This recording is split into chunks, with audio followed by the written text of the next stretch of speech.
하나님께서 우리에게 주신 말씀 로마서 13장 11절부터 14절까지 말씀입니다.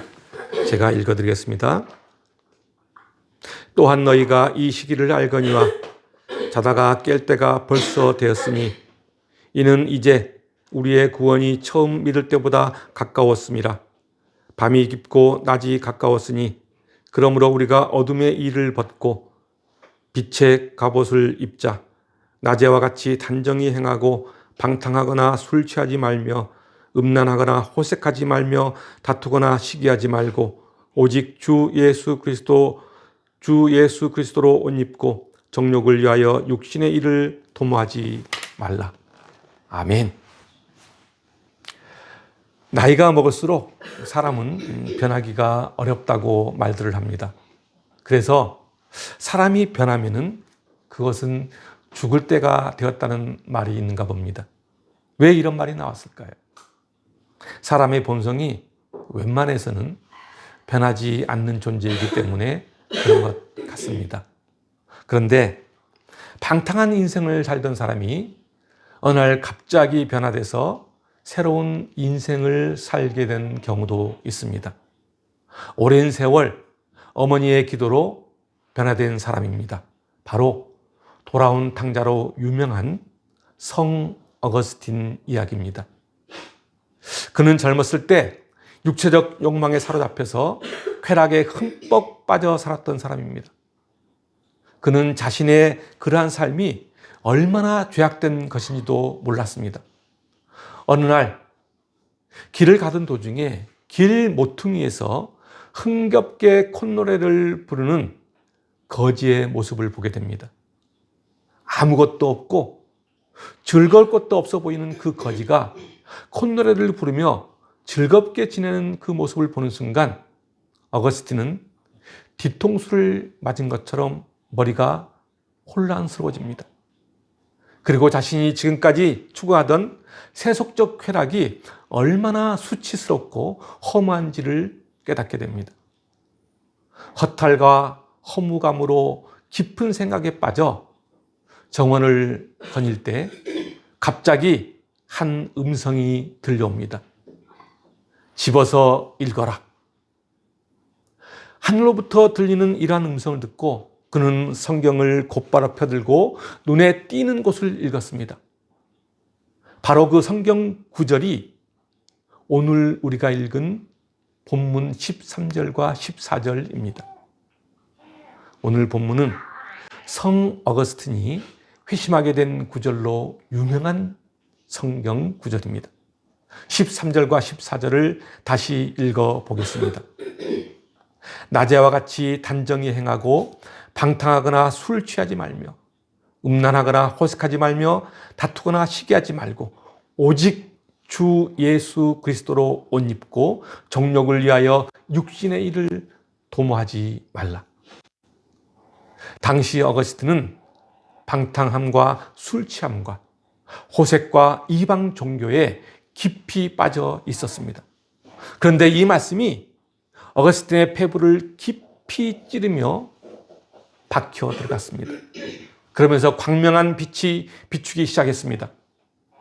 그리고 오랜 시간 방황했던 자신의 인생을 하나님을 위해 헌신하기로 결심하게 됩니다. 생명의 말씀이 온몸에 가득하자 사람이 변하게 된 것입니다. 그렇습니다.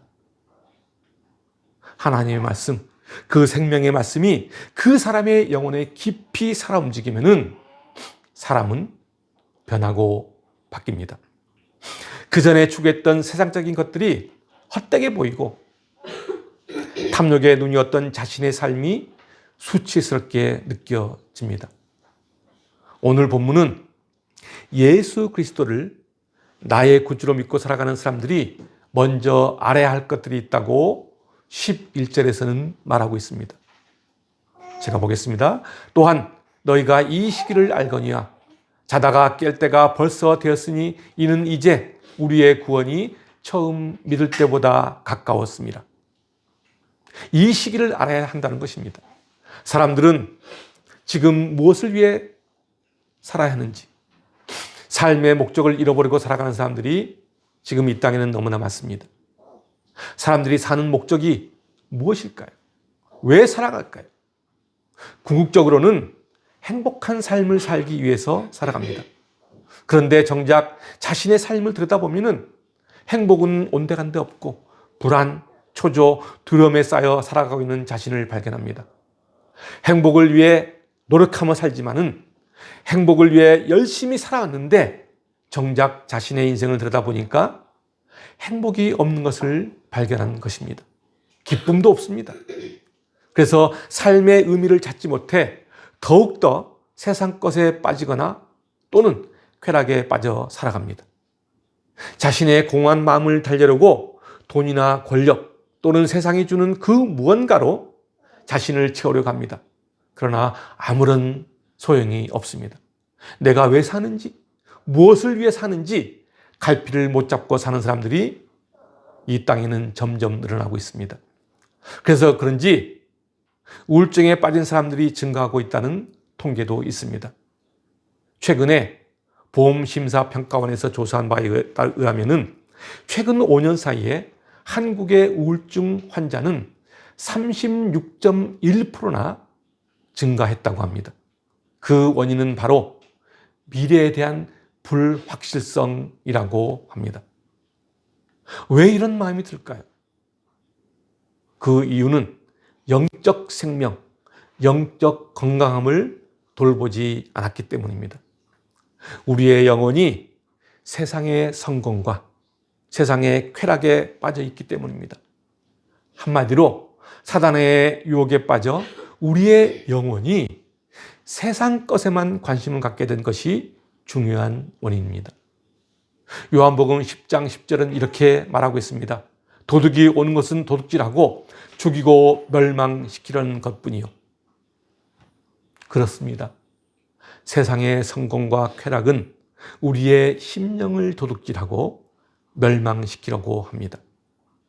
우리가 세상의 가치관으로 살면서 세상 사람들이 추구하는 욕망을 따르면 따를수록 우리의 심령은 더욱더 허무에 빠질 뿐입니다. 경제적으로 풍요의 시기, 부흥의 시기가 가장 활발할 때일수록 사람들의 영혼은 더 깊은 수렁에 빠져들고 만다는 사실입니다. 14세기부터 16세기 중세 르네상스 시대에는 무엇이든지 풍성하고 풍족했습니다. 특히 학문과 예술 부문에서는 더욱더 풍성함을 누렸습니다. 이러한 시대에 사람들의 마음에 점차 허무함이 찾아오기 시작합니다. 그리고 바로 그 시대에 접어들자 예술 부분에서는 미술 작품들이 점점 죽음을 다루기 시작합니다. 바로 그 시대에 바니스타 정물화에는 인간의 해골이 들어가면서 인생의 덧없음을 보여줍니다. 바니스타의 뜻은 모든 것이 헛되고 헛되도다 라는 의미를 가지고 있습니다. 어디서 많이 들어본 글귀입니다. 그렇습니다. 구약성경 전도서에 나온 말입니다. 가장 화려하고 가장 잘 나갈 때 그리고 부귀영화를 누려도 사람들의 마음은 헛헛하다는 것입니다. 왜 그럴까요? 세상적으로 잘 나가면은 기쁘고 행복해야 되는 건 아닌가요? 이스라엘 역사에서 가장 태평성대를 누렸던 솔로몬 왕은 모든 권세와 부귀영화를 누렸던 사람입니다. 그럼에도 그는 이렇게 말합니다. 전도서 1장 14절 말씀입니다. 내가 해 아래에서 행하는 모든 일을 보았노라. 보라, 모두 다 헛되어 바람을 잡으려는 것이로다. 해 아래에서 하는 인간들의 모든 그 수고가 헛되다는 것입니다. 세상에 가지고 누리는 모든 것들이 그 당시에는 정말 중요하고 전부인 것처럼 보이지만은 결국 인간에게 있어서 세상의 것은 완전한 만족을 가져다 주지 못한다는 것입니다. 오늘 이 시대 대한민국을 바라보면 어떻습니까? 경제적 풍요로움을 누리고 살지만은 한편으로는 어둠의 세력이 활개를 치고 있습니다. 어둠의 세력이 활개를 치다 보니 지금 이 시대는 사람의 생명을 너무 경시하는 시대가 되었습니다. 너무 가볍게 여깁니다. 아동 학대와 영아 유기 등이 빈번하게 발생합니다. 용돈을 주지 않는다고 자식이 부모를 죽이지를 않나. 심지어 부모가 자식을 죽이는 시대가 되었습니다. 자신을 무시한다고 사람을 죽이기까지 합니다. 돈을 위해 사람의 목숨을 파리 목숨처럼 여기는 세상입니다. 이 모든 사건의 이면에는 생명을 경시하는 풍조가 짙게 깔려 있다고 볼 수 있습니다. 생명 경시 풍조를 가장 여실히 보여주는 사건이 바로 자살입니다. 우리나라는 OECD 국가 중 자살률 1위라고 합니다. 경제적으로 풍족하게 사는데 사람의 생명을 가볍게 여기는 풍조가 만연하고 있습니다. 경쟁에서 뒤떨어졌다고, 돈이 없다고, 외롭고 쓸쓸하다고, 나이 들었다고 스스로 목숨을 버리는 사람들이 늘어나고 있습니다. 생명은 소중합니다. 결코 스스로 버려서는 안 됩니다. 성경 속의 위대한 인물들도 스스로 목숨을 포기하고 싶을 만큼 절망을 느꼈던 시간들이 있었습니다. 갈멜산에서 하나님의 살아계심을 증거했던 엘리야 선지자는 자신을 죽이려는 이세벨의 광기에 두려움과 우울증에 빠져 로뎀 나무 아래에서 하나님께 죽기를 원합니다. 열왕기상 19장 4절 말씀입니다. 자기 자신은 광야로 들어가 하룻길쯤 가서 한 로뎀 나무 아래에 앉아서 자기가 죽기를 원하여 이르되 여호와여 넉넉하오니 지금 내 생명을 거두시옵소서. 물고기 뱃속에 들어갔던 요나는 어떻습니까? 죄악이 난무하는 성읍 니느웨를 용서하고 그곳에 가서 복음을 전하라는 하나님의 그 명령에 화가 난 요나는 차라리 자신의 생명을 거둬달라고 요청합니다. 요나서 4장 3절 말씀입니다. 여호와여 원하건대 이제 내 생명을 거두어 가소서. 사는 것보다 죽는 것이 내게 나음이니이다. 사도 바울은 어떻습니까? 사도 바울도 힘에 겹도록 심한 고난을 당하여 살 소망까지 끊어졌다고 고백합니다. 고린도후서 1장 8절 말씀입니다. 형제들아 우리가 아시아에서 당한 환난을 너희가 모르기를 원하지 아니하노니 힘에 겹도록 심한 고난을 당하여 살 소망까지 끊어지고 라고 말합니다. 그러나 그들 중에 어느 누구도 자살하지 않았습니다. 엘리야는 천사의 위로를 받고 쉼을 가진 다음 새로운 사명을 받았습니다. 요나는 하나님께 책망과 꾸지람을 받았고 바울은 오직 죽은 자를 다시 살리시는 하나님만 의지한다고 고백을 했습니다. 그렇습니다. 생명을 경시하는 지금 이 시대에 필요한 것은 하나님을 경외하는 것, 하나님을 의지하는 것입니다. 그것이 바로 생명경시 풍조가 만연한 이 세상에서 우리 자신과 자녀들을 지키는 길입니다. 돈이나 권력이나 세상이 주는 것으로는 완전한 만족을 얻지 못합니다. 하나님의 생명의 말씀이 우리 영혼에 온전한 만족을 준다는 사실을 우리 모두는 기억해야 합니다. 생명은 소중합니다. 생명을 주시는 분도 하나님이요 거두시는 분도 하나님이십니다. 우리는 그것을 꼭 기억해야 합니다. 인간적인 노력과 이기적인 생각으로 살다 보면 그것은 허망함과 후회를 낳을 뿐입니다. 우리의 삶이 진정한 축복의 삶이 되기 위해서는 모든 부와 지혜와 권력이 하나님으로부터 나왔음을 고백하는 믿음이 필요합니다. 성도는 이 시대에 세움받은 선지자입니다. 선지자는 영적 분별을 할 줄 아는 지혜를 가져야 합니다. 이 세상의 삶이 전부가 아니라는 사실을 깨닫고 어둠의 시대에 한 줄기 빛이 되는 사람으로 세상 사람들에게 빛을 비추어야 합니다. 그것은 우리의 삶으로 드러나야 합니다. 그래서 세상 사람들에게 본이 되어야 합니다. 그것을 위해 겸손히 하나님 앞에 엎드려 구하는 여러분이 되시길 소망합니다. 지금 이 시대는 영적으로 무감각한 사람들과 욕망의 타락에 빠져 살아가는 사람들이 너무나 많습니다. 그래서 영적인 죽음의 잠을 자고 있는 사람들이 많다는 것입니다. 마태복음 25장을 보면은 열처녀 비유가 나옵니다.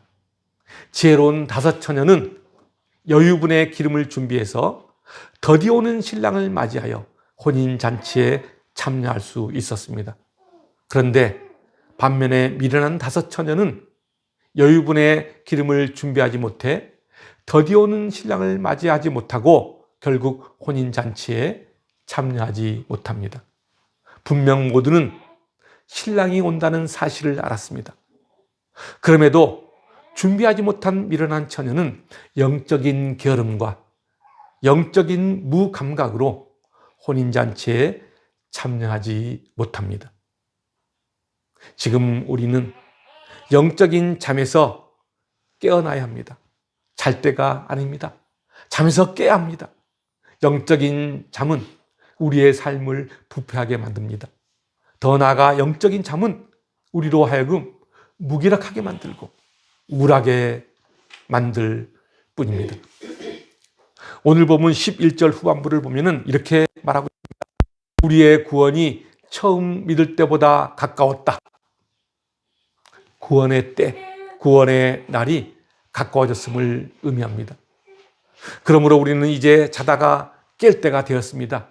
12절에 밤이 깊고 낮이 가까웠다는 것은 예수 그리스도의 재림, 다시 말하면 구원의 날이 가까이 왔다는 의미입니다. 그 날에는 믿지 않는 자들에 대한 하나님의 심판과 믿는 자들에 대한 구원하심이 있습니다. 지금 우리는 여전히 악한 시대에 살고 있습니다. 사단의 세력과 영적인 전쟁을 치르고 있는 시대에 우리는 살고 있는 것입니다. 그러므로 이 어두운 시대에 우리는 깨어 있어 빛의 갑옷을 입고 있어야 합니다.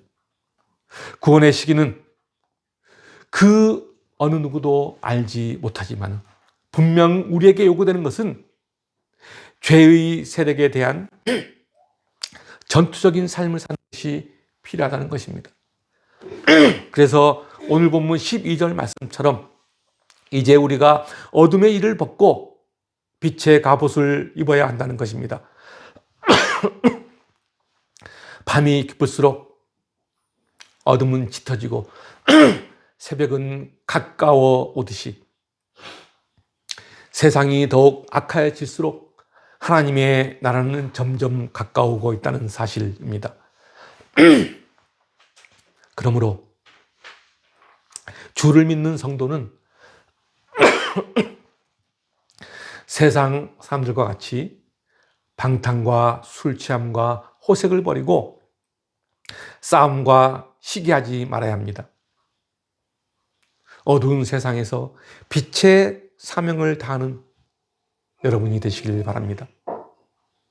온누리 교회 장로이며 30년 넘게 환자들을 진료해온 어떤 내과 의사 이야기를 해보려고 합니다. 바로 장경문 장로에 대한 이야기입니다. 그는 자신의 진료실에서 복음을 전하며 사람의 몸뿐만 아니라 영혼을 살리는 의사로 잘 알려져 있습니다. 매일매일 한 사람에게 복음을 전하는 사람으로 유명합니다.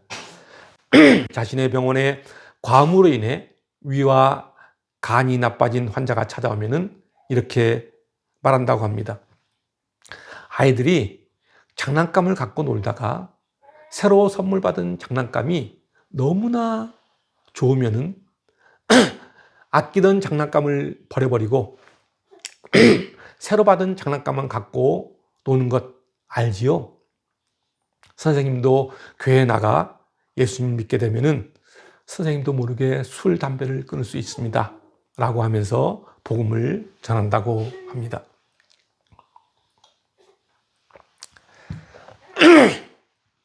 가슴 통증으로 병원에 오는 사람도 대상포진으로 통증을 호소하는 환자에게도 살아계신 하나님 이야기를 전한다고 합니다. 그러면서 나는 복음을 전하면서 성령 하나님이 내 안에서 기뻐하신 것을 날마다 경험한다고 말합니다. 그것이 세상 무엇과도 바꿀 수 없는 기쁨이라고 합니다. 이것이 바로 예수 그리스도로 옷을 입은 사람입니다. 세상 사람들은 자신의 육체의 정욕을 따라 살아가지만은 예수 그리스도를 믿는 성도들은 오직 하나님이 기뻐하시는 뜻을 따라 육체의 정욕을 버리고 거룩한 길로 한 걸음 한 걸음 나아갑니다. 특히 십자가를 지고 하나님의 사랑과 이웃 사랑으로 세상을 품고 살아갑니다. 이것이 바로 빛의 갑옷을 입고 살아가는 사람들의 모습입니다. 사랑하는 성도 여러분, 주님의 재림이 가까워질수록 사단의 세력이 더욱 기승을 부립니다. 세상은 어둡고 악한 일들이 더욱 많이 일어나게 됩니다. 이럴 때일수록 예수 그리스도를 믿는 성도는 세상의 빛이 되어야 합니다.